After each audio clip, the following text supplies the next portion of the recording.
ಮಾಧವ, ಶಂಬಿಟ್ರೆ ನಮಸ್ಕಾರ. ಒಳ್ಳೇದಾಗ್ಲಿ. ನಮಸ್ಕಾರ ಬಿಟ್ರೆ. ಯಾವಾಗ ಬಂದ್ರಿ ವಾಸುದೇವ ಆಚಾರ್ಯರ ಮನೆಯಿಂದ? ಈಗ ತಾನೇ ಬಂದೆ ಆಚಾರ್ಯರೇ. ಮನೆಗೆ ಹೋಗಿ ಒಂದು ಮುಕ್ಕಳು ನೀರು ಕುಡಿದು ನೇರವಾಗಿ ಇಲ್ಲಿಗೆ ಬರ್ತಾ ಇದ್ದೀನಿ. ಪಾಪ ನಿಮಗೆ ತುಂಬಾ ತೊಂದರೆ ಕೊಡ್ತಾ ಇದ್ದೀವಿ. ಇಲ್ಲಿಂದ ಅಲ್ಲಿಗೆ ಹೋಗೋದು ಬರೋದೇ ಆಯ್ತು. ಅತ್ತೆ, ವೆಂಕಟಾಂಬ, ಬನ್ನಿ, ಎಲ್ಲ ಬನ್ನಿ.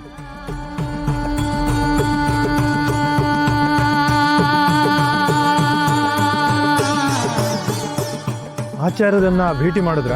ಭೇಟಿನೂ ಆಯ್ತು, ಮಾತುಕತೆನೂ ಆಯ್ತು.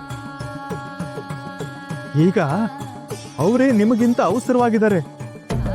ನಾಳೆನೆ ನಿಶ್ಚಿತಾರ್ಥ ಮುಹೂರ್ತ ಹಿಡ್ಕೊಳ್ಳೋಣ ಅಂತ ಕೇಳ್ತಾ ಇದ್ದಾರೆ. ಅದಕ್ಕೇನಂತೆ, ಧಾರಾಳವಾಗಿ ಆಗ್ಬೋದು. ಈಗ ತಾನೇ ನಾನು ಅದನ್ನೇ ಅನ್ಕೊಳ್ತಾ ಇದ್ದೆ.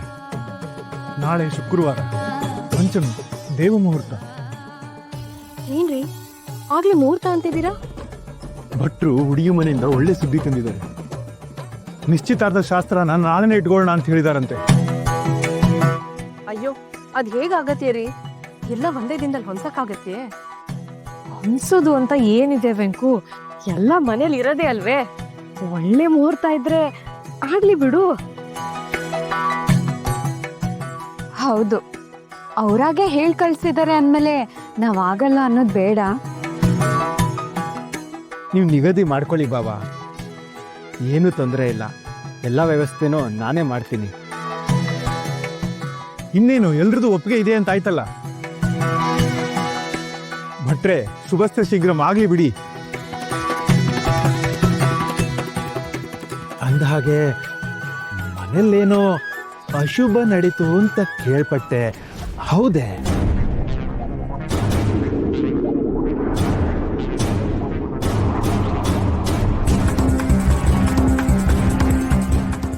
ನಿಶ್ಚಿತಾರ್ಥದ ಸೀರೆಗೆ ಬೆಂಕಿ ಬಿದ್ದು ಸುಟ್ಟು ಹೋಯ್ತು ಅಂತ ಕೇಳ್ಪಟ್ಟೆ, ನಿಜವೇ?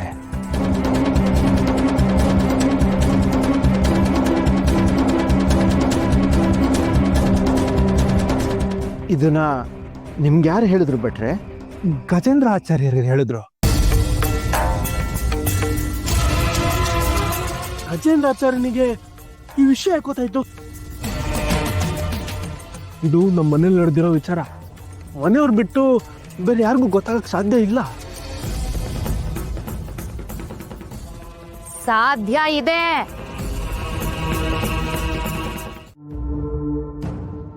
ನೀವೆಲ್ಲ ಸಿದ್ಧತೆ ಮಾಡ್ಕೊಳ್ಳಿ, ನಾನು ನಾಳೆ ಸಿಗ್ತೀನಿ.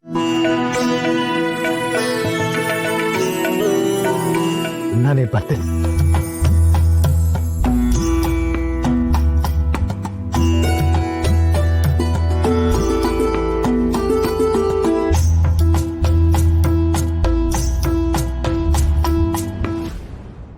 ನೀನೆಲ್ಲಿಗೆ ಹೊರಟೆ?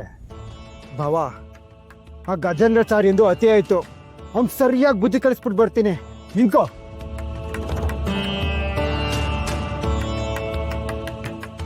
ಬುದ್ಧಿ ಕಲಿಸ್ಬೇಕಾಗಿರೋದು ಅವನಿಗಲ್ಲ, ನಿನಗೆ ಅಲ್ಲ.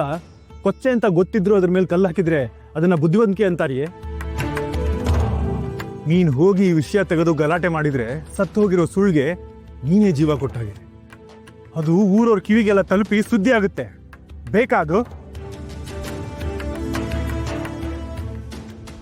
ನಿಶ್ಚಿಂತೆಯಾಗಿ ನಿಶ್ಚಿತಾರ್ಥ ಮಾಡೋದು ಬಿಟ್ಟು ಬೇಡದೇ ಇರೋ ಉಸಾಬರಿ ಹುಟ್ಟಾಕಕ್ಕೆ ಹೋಗ್ತಾ ಇದೆಯಾ ನೀನು.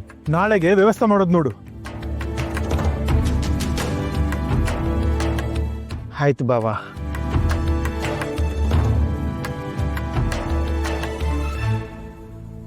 ಹೌದು ರತ್ನಮ್ಮ, ನಿಶ್ಚಿತಾರ್ಥದಲ್ಲಿ ವರನಿ ಕೊಡೋಕೆ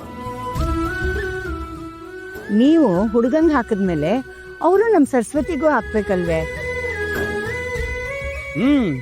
ನನ್ನ ಮಗಳಿಗೆ ನಾನು 100 ಸೇರು ಚಿನ್ನ ಕೊಡ್ಬೇಕು ಅಂತಿದ್ದೀನಿ. ಅವ್ರು ಎಷ್ಟು ಹಾಕ್ತಾರೆ ಅಂತ ಕೇಳಬೇಕು. ಕನಿಷ್ಠ ಪಕ್ಷ ನಮ್ಮ ಅರ್ಧದಷ್ಟಾದ್ರೂ ಹಾಕ್ಲೇಬೇಕಲ್ವೇ? ಅಲ್ವಾ ಮತ್ತೆ? ಒಡವೆ ವಿಷಯದಲ್ಲಿ ವರನ್ ಕಡೆಯವರು ಸಮಾನವಾಗಿ ಹಾಕ್ಬೇಕಲ್ವೇ? ಅದು ಸಮಾನವಾದವ್ರ ಜೊತೆ ಸಂಬಂಧ ಮಾಡಿದಾಗ ಮಾತ್ರ ರತ್ನಮ್ಮ. ವಿಜಯನಗರ ಸಾಮ್ರಾಜ್ಯ ಲೂಟಿ ಆದಾಗ ಪಾಪ ಇವ್ರು ಹಿರಿಯರ್ ಮಾಡಿದ ಆಸ್ತಿನೆಲ್ಲ ಯಾರೋ ಬೇರೆಯವರು ಹೊತ್ಕೊಂಡು ಹೋಗ್ಬಿಟ್ರು. ಪಾಪ ಇವ್ರ ಜೀವ ಉಳಿಸ್ಕೊಂಡ್ ಬಂದಿದ್ದೇ ಹೆಚ್ಚಾಯ್ತು. ಏನೋ ಅವ್ರು ಗಳಿಸಿದ ಪುಣ್ಯ ಶ್ರೀಮಠದ ಕೃಪೆಯಿಂದ ಬೋನ್ಗಿರಿಯಲ್ಲಿ ನೆಲೆ ನಿಂತು ಬದುಕು ಕಟ್ಕೊಂಡಿದ್ದಾರೆ. ನಮ್ದು 100 ತಲೆಮಾರಿನ ಸಂಪತ್ತು.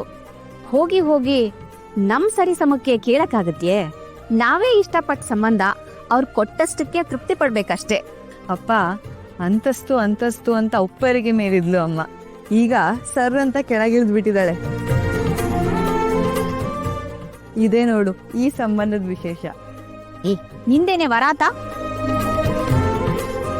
ಅಲ್ಲ, ಸ್ವಲ್ಪನಾದ್ರೂ ಇರ್ಲಿ ಅಂತ ಒಡವೆ ಹಾಕ್ಬಿಟ್ಟು ಬಂದಿದ್ದೆ, ಎಲ್ಲಾನು ಬಿಚ್ಬಿಟ್ಟು ಕಾಸಿನ ಸರ ಒಂದೇ ಹಾಕೊಂಡ್ ಬಂದಿದ್ಯಲ್ಲೇ. ಇದಕ್ಕೆ ನನಗೆ ಬೇಸರ ಆಗೋದು. ಏನು ಮಗಳೇ ಇದು? ಎಲ್ಲವೂ ನಿನ್ನಿಷ್ಟದ ಹಾಗೆ ನಡೀತಾ ಇದೆ ತಾನೆ? ನಮ್ಮಿಷ್ಟಗಳನ್ನ ಸ್ವಲ್ಪನಾದ್ರೂ ಕೇಳಮ್ಮ.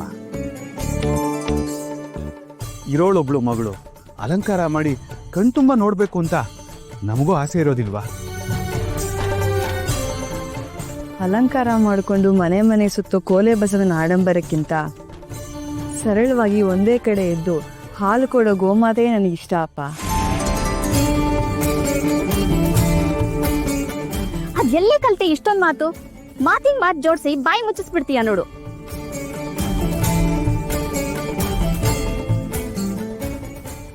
ಅಪ್ಪ ಅಪ್ಪ ಬೀಗರು ಬಂದ್ರು. ಲಕ್ಷ್ಮಿ, ನೀನು ಅರ್ಶನ ಕುಂಕುಮ ಹೂವೆಲ್ಲ ತಗೊಂಡ್ ಬಂದ್ಬಿಡು. ನಡಿಯೋ. ಭಾರತಮ್ಮ.